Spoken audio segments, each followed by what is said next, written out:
நம்ம சேனல்ல ரீசெண்டா பேக்கரி ஸ்டைல்ல ஜெல் கேக் ரெசிபி வந்து போட்டிருப்பேன். அத பார்த்துட்டு நெறைய பேர் வந்து ஜெல் கேக் ரெசிபி போட சொல்லி கேட்டிருந்தீங்க. இந்த மாரி சூப்பரான சாஃப்ட்டான கேக் வந்து எப்படி பண்றதுன்னு பார்க்கலாம். ஒரு பவுல் எடுத்துக்கோங்க. அதுல ஒரு 4 முட்டைய உடைச்சு ஊத்திக்கலாம். இன்னைக்கு கம்மியான குவான்டிட்டில செஞ்சு காமிக்கிறேன். ஒரு 4 முட்டைக்கு ஒரு பிஞ்ச் அளவுக்கு சால்ட் வந்து எடுத்துக்கோங்க. ஒரு 5 கிராம் அளவுக்கு கேக் ஜெல் வந்து எடுத்திருக்கேன்.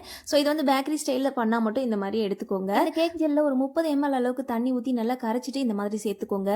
இது கூடவே பைனாப்பிள் எசன்ஸ் ஒரு மூடி வந்து சேர்த்துக்கலாம். இது கூடவே 3/4 கப் அளவுக்கு சர்க்கரை வந்து சேர்த்துக்கலாம். இது கூடவே இதே கப்ல 1 கப் அளவுக்கு மைதா வந்து சேர்த்துக்கோங்க. சேர்த்துட்டு இப்போ பிளெண்ட் பண்ண வேண்டியதுதான். ஒரு 10 நிமிஷம் போல பீட் பண்ணீங்க அப்படின்னாவே அந்த பேட்டர் கன்சிஸ்டன்சி பாருங்க நல்லா ஒயிட் கலர்ல மாறிடும். பபிள்ஸ் எதுவும் வராது.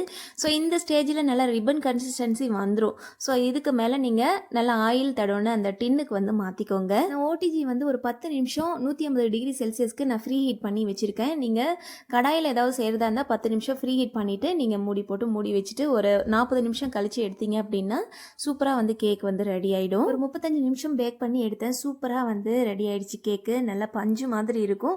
ஸோ பேக்கரி ஸ்டைலில் சாப்பிட்ற மாதிரி இருக்கும். ஸோ நீங்கள் வந்து பேக்கரி ஸ்டைலில் சாப்பிடணும்னு விருப்பப்பட்டீங்க அப்படின்னா மட்டும் இந்த கேக் ஜெல் சேர்த்து செஞ்சு பாருங்கள். ரொம்ப டேஸ்ட்டாகவும் இருக்கும், சூப்பராக இருக்கும். ஏதாவது குழந்தைங்களுக்கு பர்த்டே வரும்போது ஸோ இந்த மாதிரி வந்து செஞ்சுக்கோங்க. நான் செஞ்ச மாதிரி வீட்டில் செஞ்சு பார்த்துட்டு எப்படி இருக்குன்னு கமெண்ட்டில் சொல்லுங்கள். மறுபடியும் அடுத்த வீடியோவில் சந்திக்கலாம். நன்றி.